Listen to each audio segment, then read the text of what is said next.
Welcome back to the Shane Plays Let's Play series of Torment Tides of Numenera. This is time better spent pantsless and drinking. Well, okay then. Um, there's been a delay since the last recording because for a week or two I had a technical problem I had to sort out. That I even reached out to an Exile uh, tech support. They were like they didn't know what to do. It turned out to be a setting like OpenGL shading or something like that on the monitor. I don't know. My entire screen was pink, and a few other people were having that problem, and it seemed to come up right after this big patch that they've just done, where there's like some new content, a new companion, some other stuff added. There was a companion for Torment Tides of Numenera that was originally supposed to be in the game from the Kickstarter, and then it got cut, and they kind of caught In Exile caught some flack for that, so they put that companion in with maybe they'd always planned to during an update. I don't know, but that companion is back in. Now, we're in this bar that is for psychics basically, and we're talking to various folks. There's interesting people in here, and we're potentially trying to recruit them to a cause and other stuff like that. So anyway, I'm pretty sure I've talked to Lido and I've talked to Feriok. There's some other people down here I don't think I've talked to. So let's do some more talking. I'm pretty sure I haven't talked to Sir Arthur, so let's go talk to him.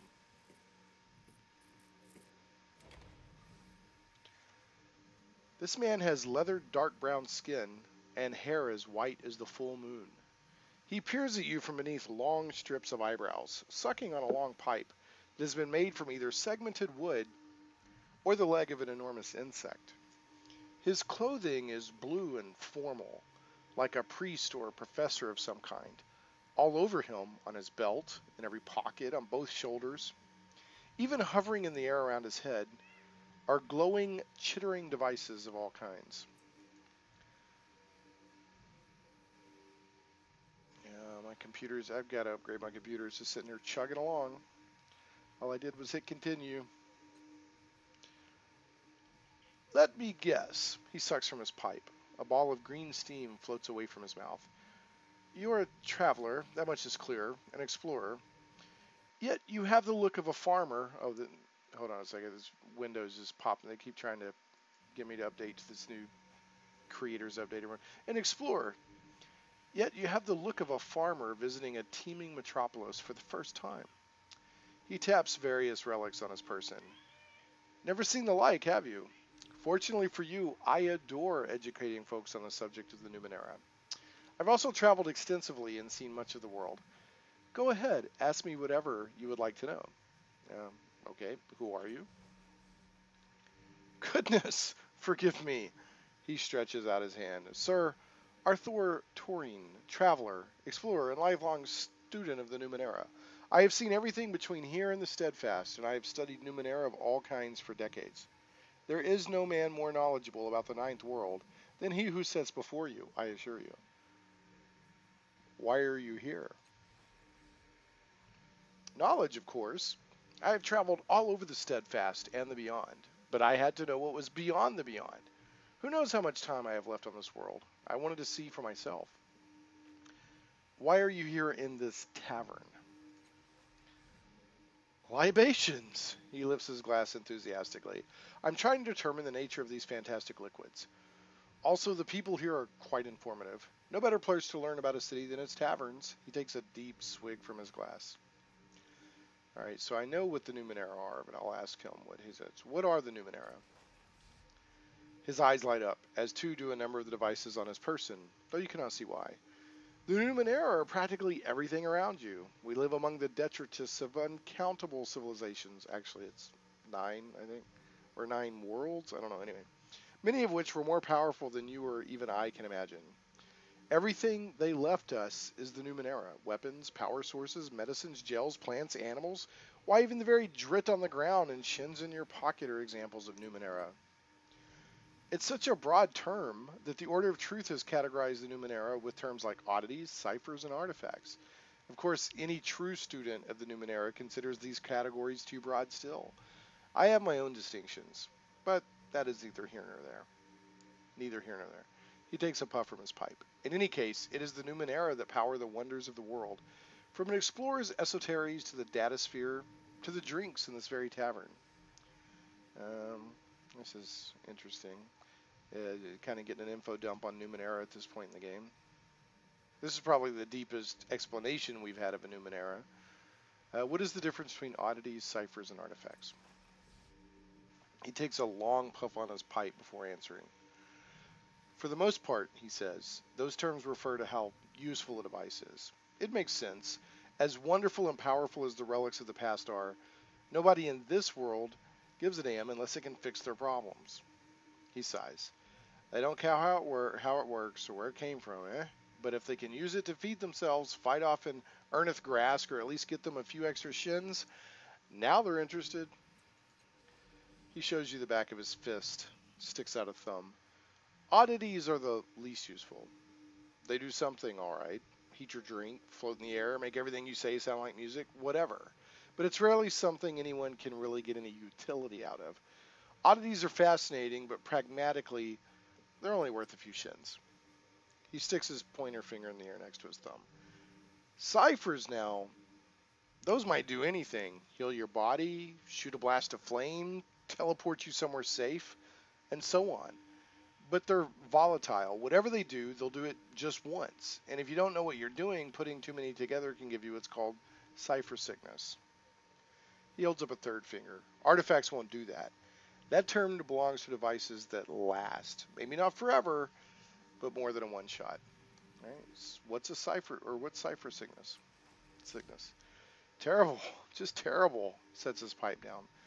Ciphers are volatile devices, as I told you. If you know what you're doing, you can separate, insulate, quarantine, thus carrying more ciphers than your average explorer without ill effects. Something on his person starts chirping. He taps his pocket to stop it, but otherwise pays it no mind. But if you carry more than you can handle, those ciphers react in unpredictable ways, draining your energy, wearing you down, or worse. He leans forward conspiratorially. This one time, I saw a cluster of ciphers bond to each other and gain what I can only describe as sentience. Ripped my assistant to pieces before tearing off into the cold desert. Haven't seen it since. He picks up his pipe and sticks it back in his mouth. It was completely unexpected. I felt bad about that assistant, but, well, science and all that, he shrugs. Fortunately, most effects of cipher sickness are temporary, easily cured by simply getting rid of some ciphers. Okay, how would you categorize the Numenera? Aha, a fascinating question. He sets down his drink and leans forward. I'll give you the brief version because you obviously have places to be. Put simply, I am less interested in how useful a device is than in its means of function. He takes a quick puff from his pipe and sets that down as well.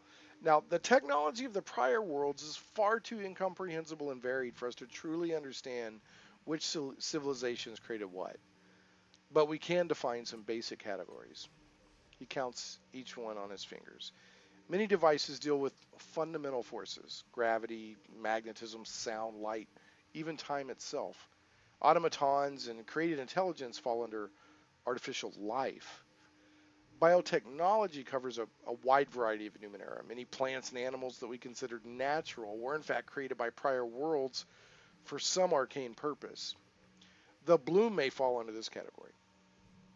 Someday I'll hire a team to find out, if I can find anyone reckless enough. There are chemical devices, as well as those dealing in various forms of matter, metals, liquids, crystals, and conversions between the three. His eyes light up. The most interesting are also the most esoteric. Nanotechnology, which covers much of what common folk consider magic, transdimensional tech, and technology related to the datasphere itself. He leans back, reinserting his pipe. But these are just classifications I prefer. The Numenera defy definition. Oh, wow, okay. What is the datasphere? I think it's kind of like the internet of this world. It's difficult to say exactly. At a most basic level, the datasphere is information stored within the air itself, but it's much, much more than that. Several of the prior worlds created similar spheres of knowledge around or throughout our world. Our term datasphere encompasses all of them, the connections between them, and the effects thereof. For example, he lifts a knobbed finger. People talk about glimmers, visions from another place or time. These are actually some portion of the datasphere accessing human minds. Some ciphers, even some nanos, can access arcane knowledge from the datasphere. Why, even so called telepathy is sometimes two people communicating through the datasphere without realizing it. The datasphere, as a subject of research, is far too large for several lifetimes. Alas, I've only been able to spend my time delving into devices that seem to use it, but not the data sphere itself, or rather, the various incompatible networks that comprise the data sphere. Perhaps someday. Callous stage. She had been leaning in, listening intently, and leans back with disappointment etched across her fingers. It is a worthy field of study. I had hoped that we might share our knowledge. Perhaps when you've acquired several lifetimes, as I have, we will speak further on the subject. Wow. Okay. What are esoteries? Esotery is the common name for any of various powers or abilities that cannot be explained by our understanding of science. Nanos are capable of esoteries more than most, but other people and even creatures sometimes exhibit powers that we would call esoteries as well. And what are shins exactly? It's the currency of this world, but let's see what he says. He peers at you over his glasses. Ha! You are new, aren't you? Shins are currency. The Aeon priests believe that some very ancient prior worlds use specific metals or crystals as currency per their rarity. But of course, no metal is truly rare anymore. Half the nanos I've met can transmute metal into crystal. Why, I once transmuted flesh into gold, though not entirely on purpose. Anyway, rarity is useless as means of value. So the value of shins is necessarily a social construct. Shins can be any coin-like object or a jagged bit of interesting material, though I think you'll find there's remarkable agreement as to what does and does not constitute a true shin. Many realms in the Steadfast actually mint their own money, but you'd be hard-pressed to find a traveling merchant who didn't accept anything you had on you at the time. All right. How is Drit part of the Numenera? Run your hand through the soil, son, and you'll find it's hardly soil at all. It is filled with the microscopic remains of ancient, unknown technologies and structures, commonly known as Drit. Why, in some places, the Drit is even alive. He takes a sip from his mug. I don't recommend sleeping on the ground in those places, by the way. Terribly unnerving for the survivors. What's the Order of Truth? It's what you might call an organized religion, except it's not a religion. Oh, members of the orders call themselves priests, and their founder, the Amber Pope, but they don't worship anything per se, except perhaps their own intellects. I understand this town has its own branch of the order. They could answer your questions better than I. All right. I'd like to ask you about something else.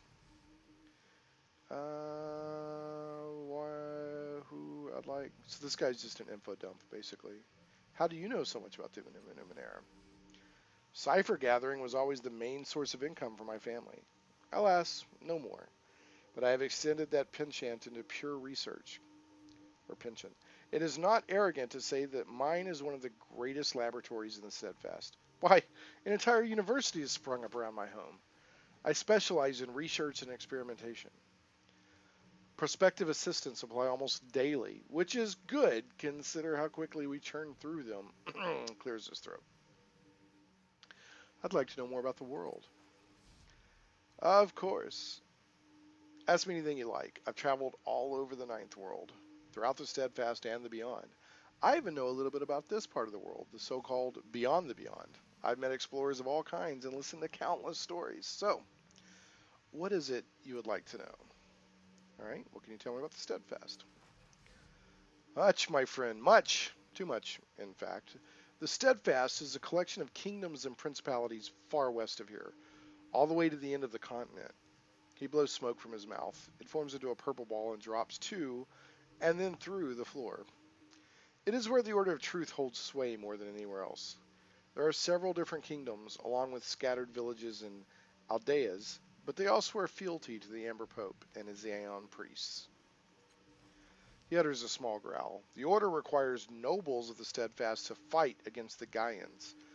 supposedly a cult to the north. I've never been there myself, so I don't know the truth, but it sounds like a waste of lives and resources if you ask me.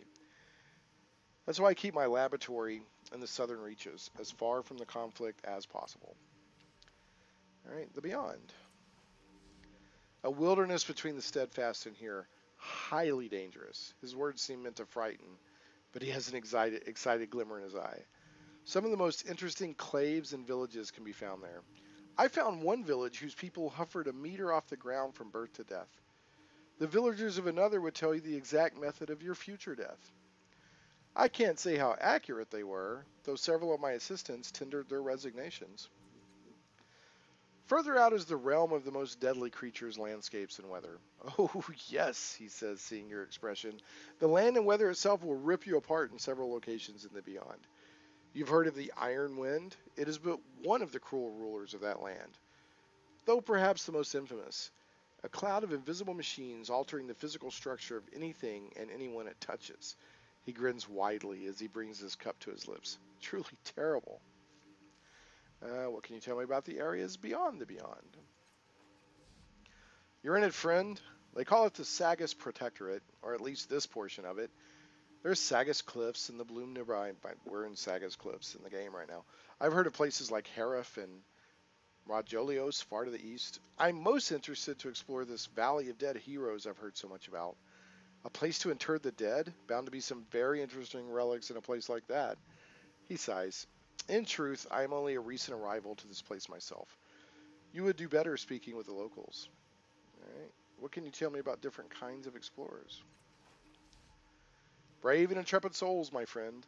Explorers come in all shapes and packages, but I think you will find that most people prefer to label the bravest explorers as glaives, nanos, or jacks. And in game terms, that's basically the classes, which is sort of loose for Numenera. Glaives are the elite warriors of this world, or the world. Nanos are those who study the Numenera, using it to perform powerful esoteries. He taps a, so glaives are sort of the fighters of Numenera, and nanos are sort of the wizards of Numenera. All right. He taps a yellowish ash from his pipe. Jack is something of a catch-all term. They're mostly pragmatic folk who know a little fighting and a little Numenera. Jacks of all trades, as it were. But explorers of any stripe are useful to have around, especially if you're expecting trouble. So in game terms, I'm a Jack, which is basically kind of a rogue, kind of, not exactly, but kind of a mix between a nano and a glaive. But my character's a Jack, and I think at least one of my other party members is a Jack. If not, I think maybe we have two Jacks. 3 altogether, plus Callistage, who's a nano. Alright. Why do they call this the Ninth World? An interesting question. He takes a predatory swig from his cup. One would think it is because the 8 worlds came before us. But even a cursory study of the Numenera reveals far too much breadth and variation for there to have been a mere 8 prior worlds that created it all. One then might ask what qualifies as a world. We could say the 1st through 8th worlds are defined as the most powerful, influential civilizations of their eras, but even that fails under the most basic reasoning. If the previous 8 worlds we refer to were the greatest of ancients, then what qualifies this world, wherein we cannot even understand the most basic theories governing a time augur, to be the 9th? The truth, I'm afraid, is that we call this the 9th world simply because that is what we have decided to call it. No more and no less. Alright, let's ask something else. Alright, I ain't got anything else. Okay, of course, ask away. That's all I want to know. Farewell. So he's basically just a huge info dump. Fair enough. A lot of exposition and, well, more info than exposition. I'm surprised he came this far into the game. I mean, I know I'm still somewhat I'm in the first act, I'm sure, first third of the game, but, you know, that was a pretty big info dump. We shall see. About how the lay of the land for this world is as it were. Thaboros. The man is old and strong, his face lined with years of brutal experience. His face is aquiline, his nose sharp. He wears a broad-brimmed hat, and his voice is a low rasp. I'm Thaboros, he says. Tell me your story. Make it a good one. Um, I could say I was born falling from the sky, and now I'm trying to repair a chamber that will stop a nightmare, which is true. I'm trying to awaken the constructs in the Reef of Fallen Worlds, and I need mercenaries to help me take over Saga's Cliffs, which is not true. I've been asked with recruiting a gang of been tasked psychic war veterans to help turn the tide in the endless battle. That's true. None of your business. I'm not going to say. I'm going to say I was born falling from the sky, and now I'm trying to repair a chamber that will stop a nightmare. And my indigo went up. He watches you intently as you speak. When you finish, he nods sharply. You're telling the truth, he says. A lot of people embellish, or they lie outright, try to pretend they're more than they are, so people remember them as giants. More often than not, they just end up looking ridiculous. He pats you on the shoulder. You've given me a rare treat. Thanks. So, what do you want? Can't help you with your chamber, but maybe there's something else. I'm going to say Clarion needs strong allies to fight in the endless battle. Would you be willing to join her? Making a note. Not while Dama is convinced that one of the adversaries still lives, no. Besides, I've got other concerns. Maybe later. What can you tell me about the adversaries? And this is tying into the last video. There was other discussions about recruiting people in this group of psychics that hangs out together. They're like, we have to stop the adversary, and et cetera, et cetera. What can you tell me about the adversaries? His eyes narrow and he leans in close. I don't want to talk them up. It's important to understand that they are not unbeatable, that they are not immortal. They're tough, hells yes, but they can be stopped. He leans back. That said, what are they? You've heard of spirits, beings of pure thought? That's what they are, except that they're more like living hate, like every nightmare of fear that you can't escape, a vortex of despair. And that's why we fight, because they're poison. Huh. Can you tell me about yourself? I'm the brains of this operation. He gestures with a lazy hand around the table. Without me, they'd lose the thread of their thoughts and spend all their time wandering in dreams. Dama of the Bloom. We're just trying to get away from your nagging. He tips his friend a wink. It's that nagging that sharpens my word, Dama. Though I admit that my words are probably getting duller every second I spend talking to you. He turns back to you. Let's call me a warrior of language. Words are my weapons and my treasures. They might be pretty sounds to you, but to me, they're the tools that pry open your imagination and leave you vulnerable to my friends here. I build pictures, set the scenes, and create mazes in your mind. He takes a careful sip of his drink. I'm also the last person in the world to know the lost words of Qra. He closes his eyes, and when he opens them again, you see worms of light dancing in his eyes. They're gone within his next blink. They're a weaponized meme. A thought that sticks in your head, a tune you can't get rid of, a saying that echoes in your mind until it drives you mad and melts your brain. Ziob. She lays a hand on his arm. You don't have to talk about this, Theboros. She turns to you. It's eating away at him. He has it compartmentalized, but he says that he can feel it burning away at his mind. I feel the power in you. Can you help him?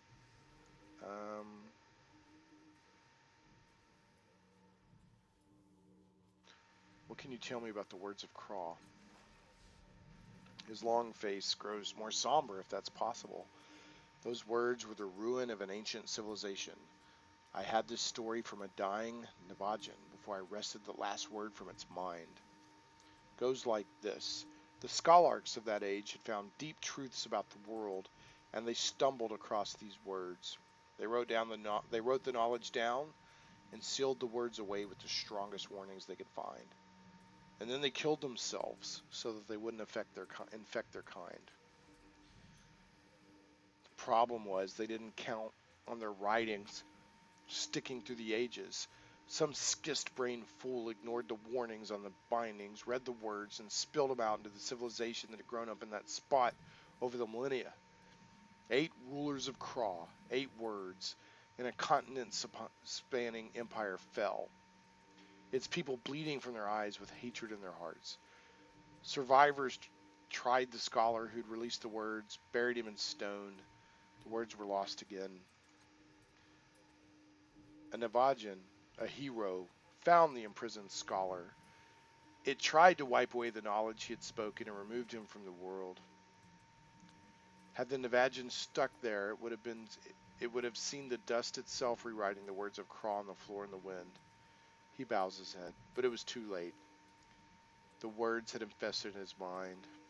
I found the words. I burned them from the world, trapped them in a maze in my mind, and they're near the exit. What are you going to do about the weaponized meme that's burning your mind? Well, I could always kill myself. Honestly, I don't think anyone else could carry it, and the alternatives are too horrific to bear. He tilts his glass toward them. I love my colleagues here, but can they handle the words of Qra? I don't think so. Right now, I've got them locked in a mental construct no one has even the slightest idea how to build. I do have a space in my mind, and I can contain the words of Qra there. He leans back and crosses his arm. Really? And how is it that you're a better custodian for the words of Qra than I am? I'm more than strong enough. Use your psychic ability to read me. Oh, only I can do it. 65% chance. I made it.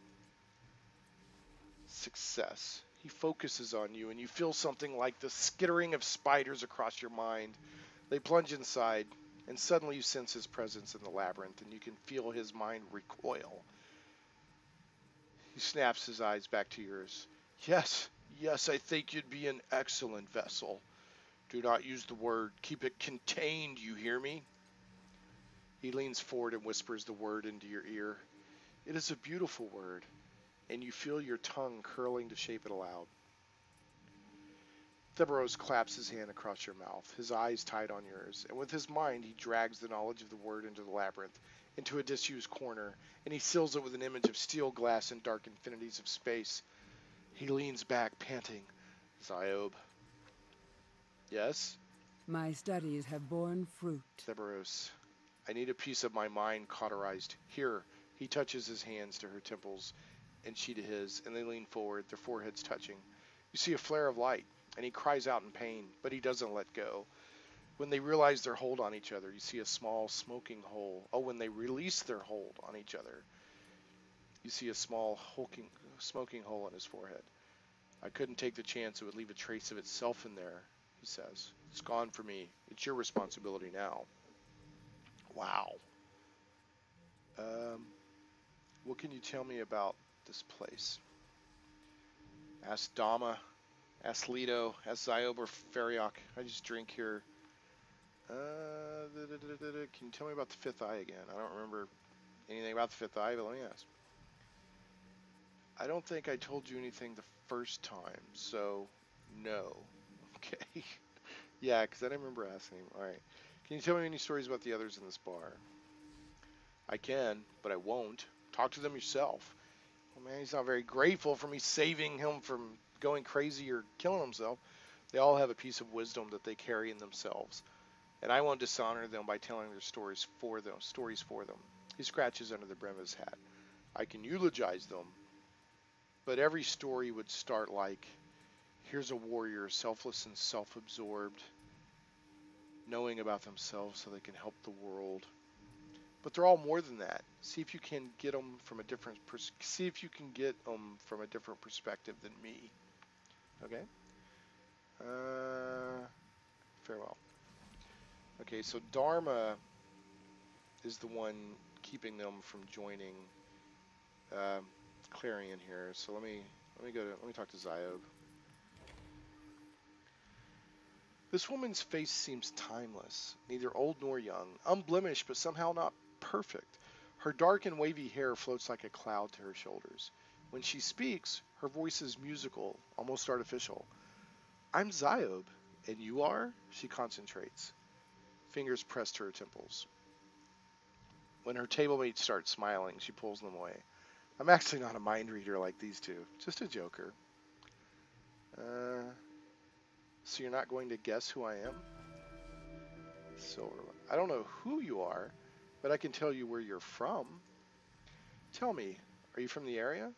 A small hamlet, slightly isolated, but still within the broader Sagas protectorate? Somewhere near Arvin Wood, perhaps. I actually don't know where I'm from. I was born in a falling star. What? How is it that you know the language here? You must be particularly observant. Your voice, your inflections, your mannerisms, they speak of someone whose upbringing was based on an older version of the Sagas Cliffs dialect. That suggests an isolated aldea or enclave of some sort. I'm looking for warriors to join the endless battle. Clarion would be honored to call you an ally. I'll remember that. I am through with war. Finished. I want nothing more to do with the conflict. I have served my time. My colleagues might help you, but I refuse. Don't ask again. So that's her, and the bartender was also like, we're getting kind of tired of people asking us, or you may not want to keep asking that or something. Can you tell me more about yourself? I am Ziob. I hail from the western reaches of the Clock of Kala, near Mathunis. She bows her head modestly. I have had the opportunity to serve my fellows here in a number of disturbances, though if you wish to hear more about those conflicts, you must speak with Dama. I am their support, their backup, and if need be, their physical offense. So what's going on with this place? It's the Fifth Eye. It's where the psychics and psionics of Sagas Cliffs have been coming for generations to protect ourselves from the noise of the city. Yeah, like last video, there's something about this place, the metal or the construction or something, that they don't have to listen to the thoughts and everything. It's kind of a shelter, but there was another word I was looking for, a refuge kind of for them. Life is easier when you're among friendly people, those of your own kind. She laughs. Though not everyone here is technically one of us. Some of the people you see here are manifestations of our minds. Some of them were called here by our minds. Some have come from other dimensions even. Yeah, there was somebody I talked to that was from another dimension. She leans back, tapping a finger on her lips. I have a challenge for you. One of the 5 of us who owns this bar is a projection. Talk to the other veterans of the Psychic Wars and see if you can figure out which one of us is the projection. You can ask each of us only once, so make your questioning count. Are you the psychic projection?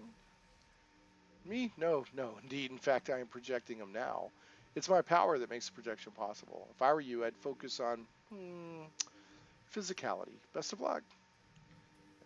Farewell. Alright, so let's go into our quests here. Call to war. Get caught up on this. Okay, Theberos says he won't join the endless battle while the last adversary is still a threat. He also hinted he has some troubles of his own. Okay, so there's Dama, Theberos, Leto, Feriok, and Ziob, and one of them evidently is a projection. Leto seems devoted to Dama. She won't abandon him until he's satisfied that the last adversary is gone. So Leto is this. So Theberos and Leto both. The last adversary has to be taken care of. Ziob has made it clear she is tired of war and refuses to fight in the endless battle.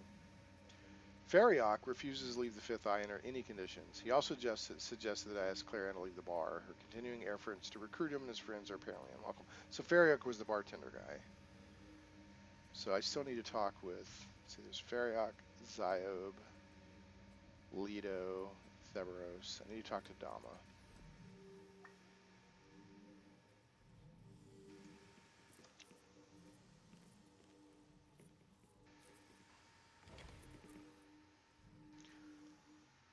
The wispy mustache on this pudgy, middle-aged man would be almost comical if it weren't for his deep and despairing eyes. They are the eyes of a man who has passed through the gates of alien hells and returned, though not necessarily whole. His fingers, tightly wrapped around some fine glassware, are strong and slim, a musician's fingers, or a strangler's. Before you open your mouth to speak, he says, "What is that place in your head?" Say it's a labyrinth. A labyrinth? He raises an eyebrow and leans back in his seat. That's a novel construction. He starts ticking items off on his fingers. I've seen people construct psychic fortresses, cathedrals, graveyards, hellscapes, and vortices from which no life escapes. All dramatic places, all powerful and forbidding. But a labyrinth? That's a whole different construction. That speaks to cunning and guile. Do you mind if I take a quick look? Seems like a strange thing to carry and not know anything about. His voice is polished and clean, friendly but intent. Go ahead. My thanks. Though it's often not the wisest choice to let strangers into your mind. I'll not do you any harm. Might help even. He smiles to take the sting out of his words. Ready? He breathes in and suddenly feel your emote tucked inside a gigantic prism, with eyes peering in at you from all around. You are held tightly in an enormous fist. You are a flimsy piece of glass held up to the light. Yet somehow it is not utterly terrifying. Let's see. His words come to you as if from a distance. A shared space, such depth, such twist. It builds itself around your experiences, around those who share it with you. Shared spaces are occasionally dangerous, so I sharpened a part of your mind. His voice draws closer, and the pressure eases. I didn't probe deeply, but this would be an excellent battleground. If you lured a foe to you, you could trap it within your mind. You could destroy it. Oh, introductions, yes. And my intellect went up a point. Yay! He sets the glass down and shakes your hand. I'm Dama of the Bloom. He pinches the bridge of his nose, his eyes tightly shut, and you feel a gentle and powerful presence surrounding your consciousness. I have a request for you. It might seem strange, but you have an interesting topography to your mind. You might be able to help us. The Fifth Eye is home to psychic veterans. We fought an incursion of nightmares, I suppose. Nightmares slithering into the city's shared dream space, eating minds and leaving husks behind. We called them the Adversaries. We burned them out and cauterized the wounds through which they infected our reality. But I can't shake the nagging feeling that one of them survived and waits to strike. I trust my intuition, and now it's telling me to ask for your help. I'd be happy to help. Yeah, I want to help him anyway, because I'm taking care of this adversary, so maybe I can recruit some of these other folks. I'd be happy to help. What do I need to do? I'll remember that. Eyes of the Adversary quest. He breathes a sigh of relief. My thanks. I feel the adversary. I know it's here. I know it's close. It's watching us, but it's hiding its presence, and I fear it will strike when our guard is down. It may well be in the Fifth Eye even now. He shrugs helplessly. Sadly, our Fifth Eye is blind. He jerks a thumb at the bartender. It might be that our foe has blinded us, but it might not have shielded itself from you. Look for it and tell me if you find something unusual. Alright. Clarion seems to hold you in high regard. She thinks you'd be a valuable ally in the endless battle. Making a note. I've got more pressing matters closer to home. The adversary, remember? I'm not going anywhere until we've dealt with that nightmare. Okay? Ziob challenged me to find out which of you is a projection. So, are you real? I'm pretty sure that Dama is real, but anyway. Me? I'm as real as they come, he slaps his belly. Could a projection do that? He pauses. Come to think of it, Ziob could probably make one do that. Make it sound right, too. She's good.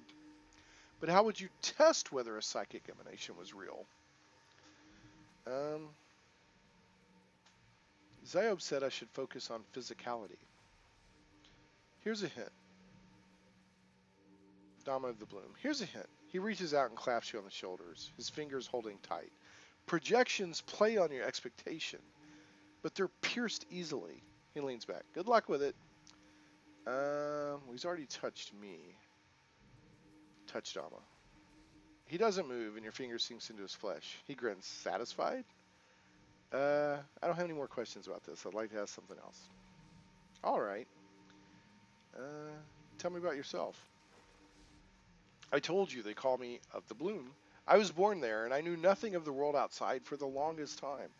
I thought it was normal to play in passages made of gut and tissue, to hide from slavers in diverticula, to watch visitants staggering in from other worlds. I learned how to read people there and how to understand them. And one day I left the Bloom and came to Sagas Cliffs, and I discovered the world was a different place than I thought, a better place. That's when I learned to fight. That's why I learned to fight. He gestures at himself. This isn't a warrior's body, of course, not in the usual sense. He smiles, and a great pressure swells in your head and vanishes before you can even register alarm. But I'm not usual. No one in the Fifth Eye is. We're psychics, psionics, seers. Call us mindbenders or thought rippers, but we're warriors. We keep the minds of Saga's cliffs safe from threats they don't even imagine. The old man growls. This is Theberos. They'd go crazy if they did. Not that they're exactly paragons of sanity at the best of times. What can you tell me about the adversaries? A good question. Better if I show you. He closes his eyes, and you feel an insistent nudge in your mind. Then your vision goes black, replaced with a nightmare. You see a void, oblivion, a place where black stars hang and shriek with formless rage. Violet lightning arcs through the sky, and you witness enormous masses of pustulant orbs raging against each other. Streams of conscious thought rocket from them, and they scream of need, desire, hatred. Other emotions arise with these, wisps of mental energy that curl like steam. They brush your consciousness with a touch, be slimed with the unknowable hungers of an alien mind. These luminous wisps quest through invisible cracks in dimensional walls. New worlds, unsuspecting minds, brilliant lights enfolded in the adversary's decaying orbits and prison stars winking out forever. They came from the bloom, shining in Tenebris at the same time, he whispers. They offered games, riches, promises for the future. I felt their passage and was afraid, and I hid my mind from their questing touch. I felt them reach for me, and I cowered in my shell. Ziob lays a hand on Dama's shoulder. Those who didn't hide saw the lure, and they were drawn into that unwinnable mental game. Attracted by the light of the adversary's minds, they followed their own dreams into madness. Psychics and normal people alike, the ruin of the city's minds was... She shakes her head. You were wise enough to see beyond the lure and into the danger. You couldn't stand against them yourself, and so you hid. We all did. Theberos. Not all, he growls. Some stood. They played the game and got cracked like glow globes. I felt them die, and their spirits got sucked into a vortex of endless fear. You did the right thing, Dama. I've told you that before. Fine, fine, he replies, waving the words away.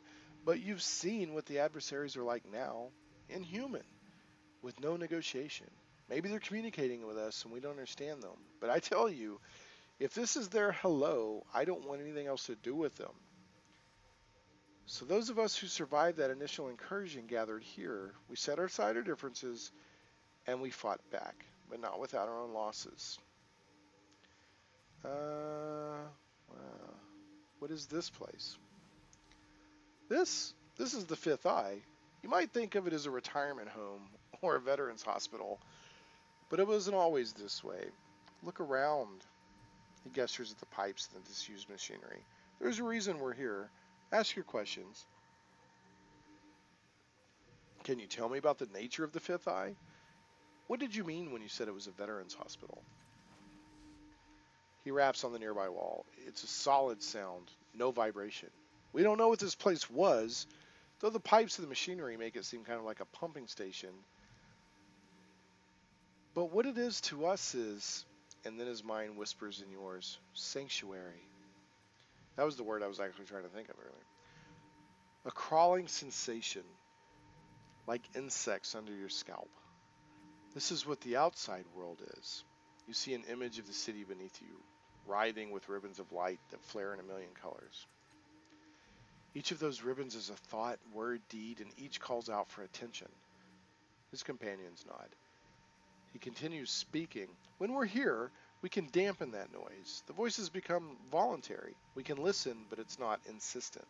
Whatever else this building is, it's shielded, safe for our kind. All right, tell me about the history of the Fifth Eye. The psychically sensitive have been hiding here for generations. The endless battle, the Cobalt Breach, the rising blood, all the great psionic conflicts have victors and the defeated, but more importantly, they have the wounded, the veterans. The scars of 1,000 mental battles slip away here. We can let our guards down. He drinks. And so we do. It's a long history. And I should write it down sometime. But he shrugs. I'm feeling lazy. Alright. Excellent. Let me ask about something else. How do you fight the adversaries? Are you thinking you might use your labyrinth to trap it? Don't. Don't do it. He steeples his fingers under his chin and considers. Though, wait. It might work. It might. He looks at Theberos and Ziob. They exchange a wordless communication and he shrugs. We used a spotter, someone trained to recognize their scent. He'd give them the briefest engagement, enough to whet their appetites, and he'd bring them into a battlefield of our choosing. The adversary will tempt you with something. It will tap into the parts of your mind that you had forgotten.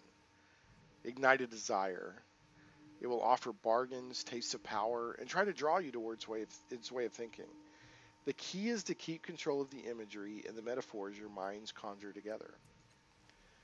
That's where I come in, Mrs. Theberos. He leans forward on the table, his gaunt face seeming even more drawn. I'd feed words and stories to our spotter, help him build an internal story that seemed to mirror what the adversary told. And I'd lay a pathway toward our battlefield. He'd walk down that pathway and the adversary would be extruding itself into our world right alongside him. His smile is hard and feral. And then we'd close off the exits and get to work cutting it to pieces. Back to Dama. So, tell a story, resist the adversary's metaphors, build in the details of your hard mental space, draw it in, and then use your familiarity with the place to destroy the bastard. He swallows the rest of his drink. If you're going to try, and again, I can't emphasize enough that you should seek our help, but if you do it alone, gods, I can't believe I'm saying this, if you do it alone, be careful. Alright.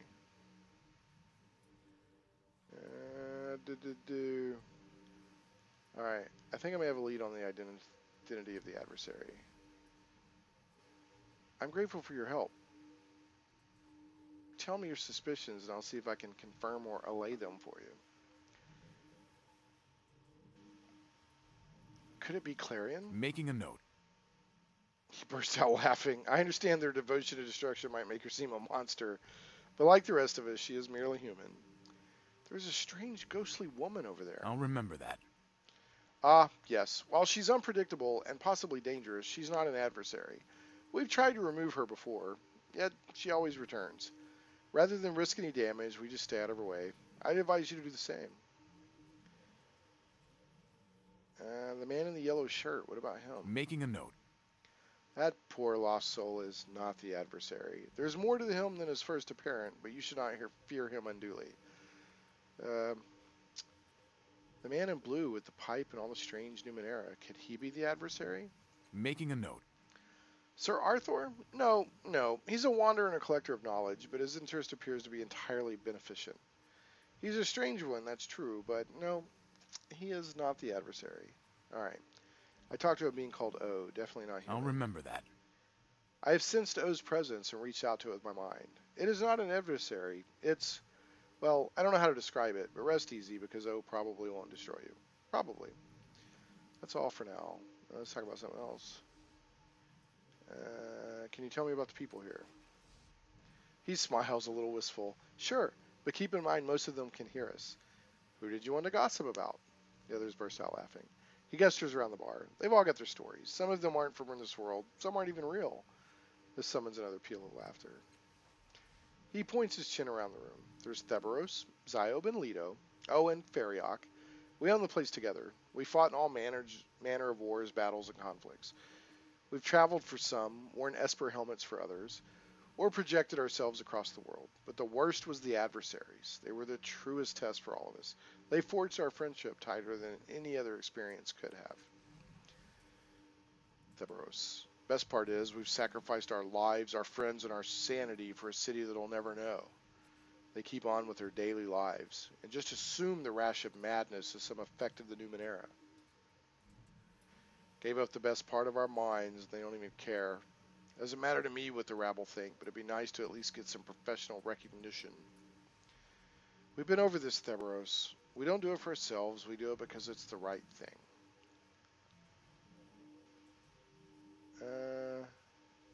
Why does it matter if they know or not? The important thing is you took action.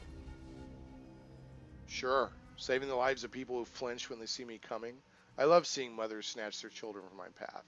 Clearing the insects from my bedroll is the next important step in knowing that I took action, because the ingrates in Saga's Cliffs won't even sell me a clean sheet. If they were dead, at least I could steal their sheets. Whoa.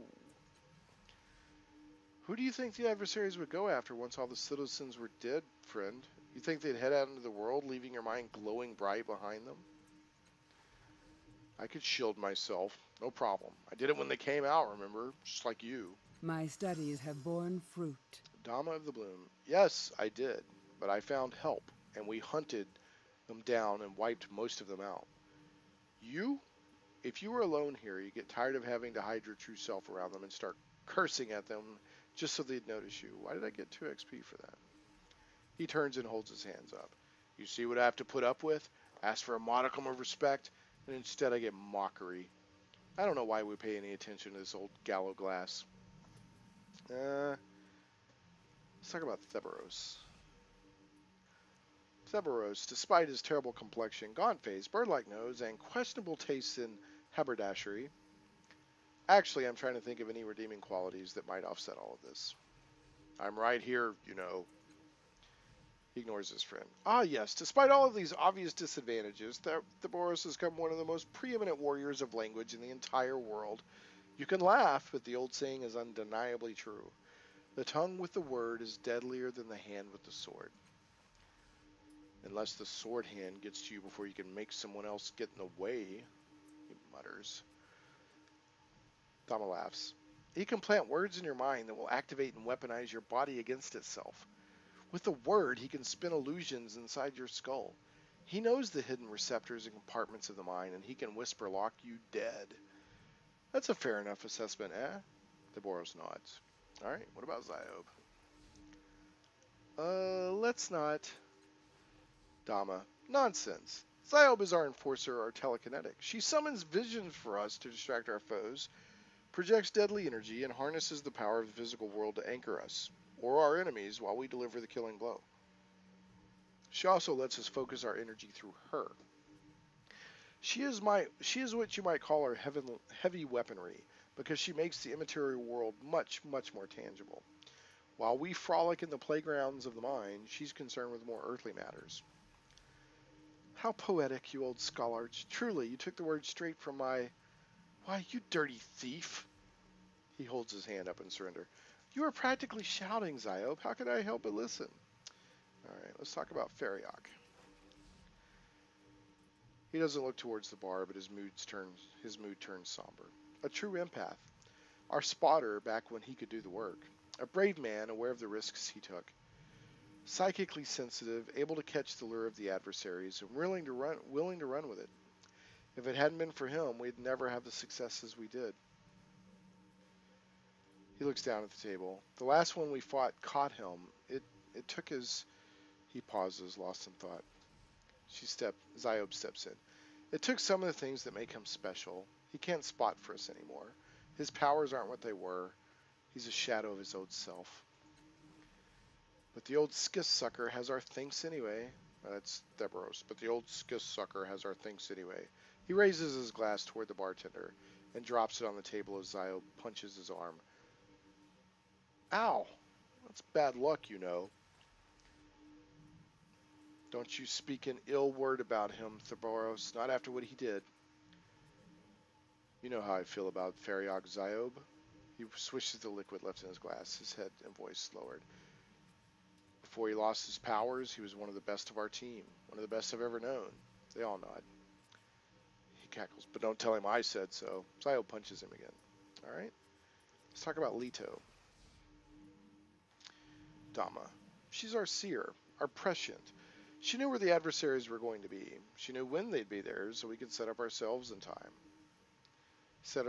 in time. His voice is somber. But they grew wise to her. They threw themselves through probability space, played the game of maybe with her, and they were better than she was. Not so loud, Theberos murmurs. It wasn't her fault. Dama. I never said it was. He radiates tension. The adversaries got better than all of us. We're lucky they only... He wipes a tear from his eye. We're lucky we only took the losses we did. How did you all come to this place? Dama frowns. It called to us. It was a beacon. It was warm and welcoming. The first time I set foot inside these doors, the noise from outside world lessened. It didn't disappear. I can focus and hear it as I wish, but I could let my guard down and relax. He looks around the room. I'd ranger the same is true of all the others. All right, let me ask you something else. Do, do, do, do, do, do, do. That's all for now. Farewell. Why I not? am pretty sure that In an instant. what is going on with my Leto? I'm pretty sure that Leto is the projection because it sounds like it sounded like maybe Leto died and Leto is now a projection so they can remember Leto. All right. Really? I'm stuck. Seriously? You've got to be Fine. kidding me. Okay. Thought I hit a bug where I couldn't move. Let's go talk to Leto.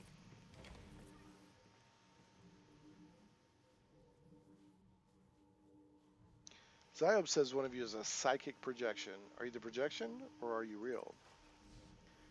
Who can say what reality is? I see strands of possibility tying the future and the past together. Probabilities grow and decrease. Is a small probability a reality? In one universe it will be. In another it has vanished into the web of might have beens, an opportunity for nostalgia or gratitude at avoiding it. I tell you that reality is more than our perception of time. It exists beyond us. What is in the past extends into the future. Touch the threads of the past and you can see their intended shape. Know what it is that you seek, and you'll be able to discern your reality. Ha! What are you even saying, Leto? That's Fariok over here.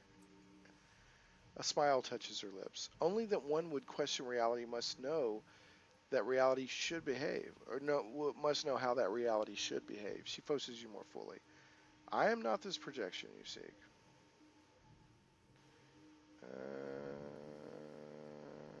That's all for now. Farewell. Talk to Fariok.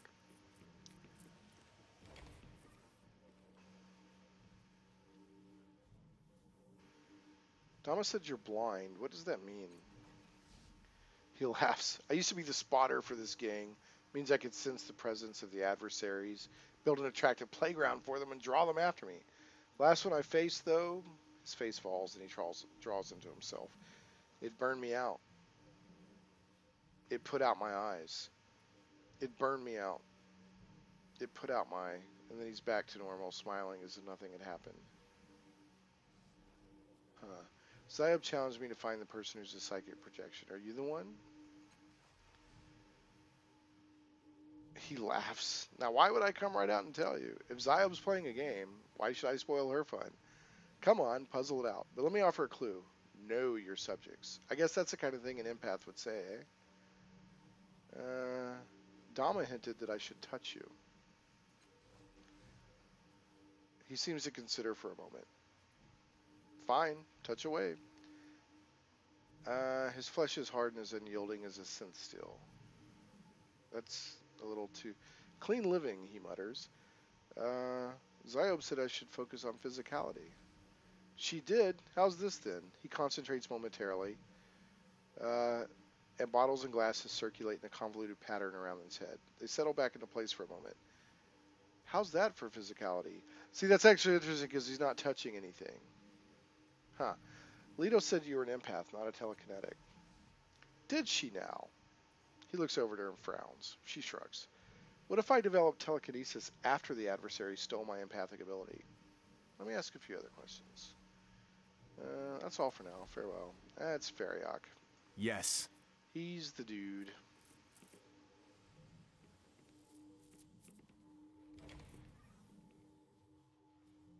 I know who the psychic projection is.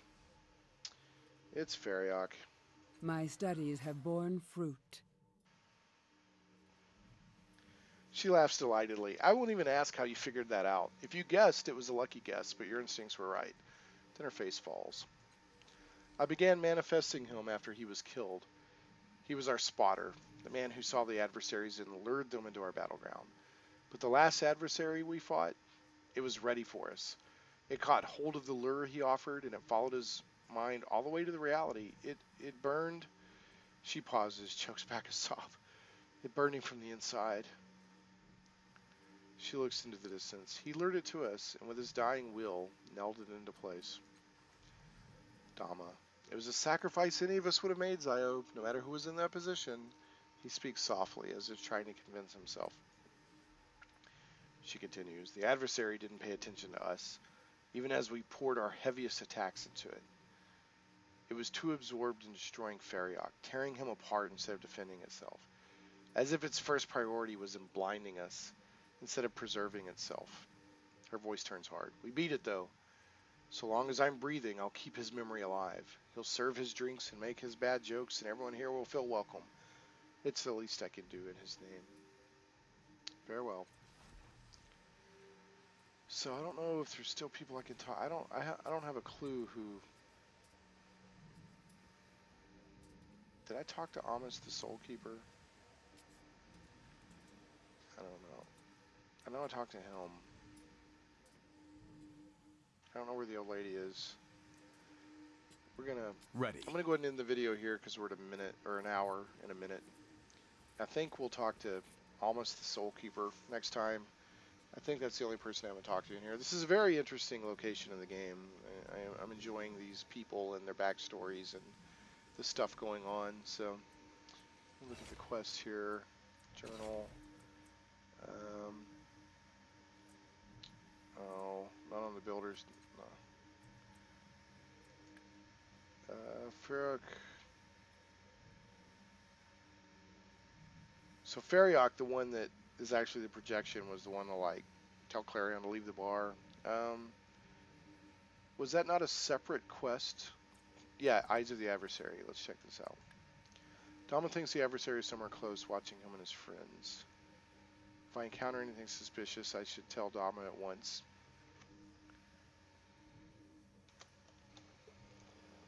Alright, Clarion's not the adversary. Ghostly Woman is not the adversary. Yisk is not the adversary. Okay, so I think the only person I haven't talked to is almost the Soul Keeper, so we'll do that next video, and hopefully get this area finished up so we can move on. This is our second full video in here. So we spent about 2 hours in here. Oh, hold on. Looks like I get to level up Callistage from the experience points we got. So she's going to go up to tier 2? Tier 3, I guess. Oh. Stat pools, increase edge. I want an ability or skill is what I want with her. I want an ability. Selected ability to improve. So she's already got these abilities. Flash, what is... Transdimensional onslaught.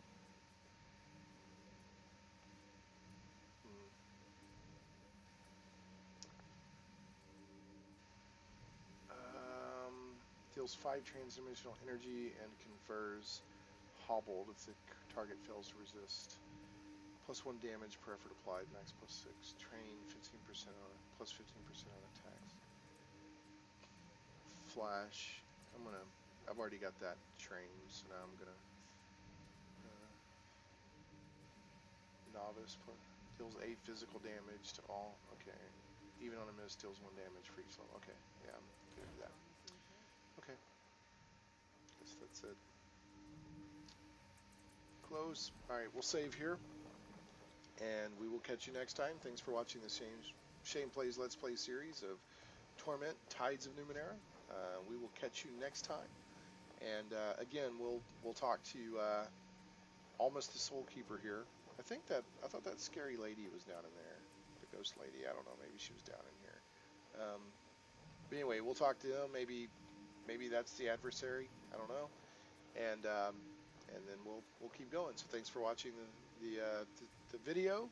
Please subscribe to the channel if you haven't already. Maybe leave a comment and a thumbs up. That helps me a lot. Oh, by the way, the reason that I chose Feriok, just in case I didn't explain it well, was one, he was too hard. because it said they'll play on our expectations. So like he was super hard when I kind of poked him.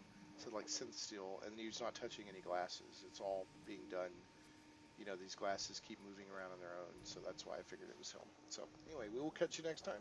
Thanks so much for watching.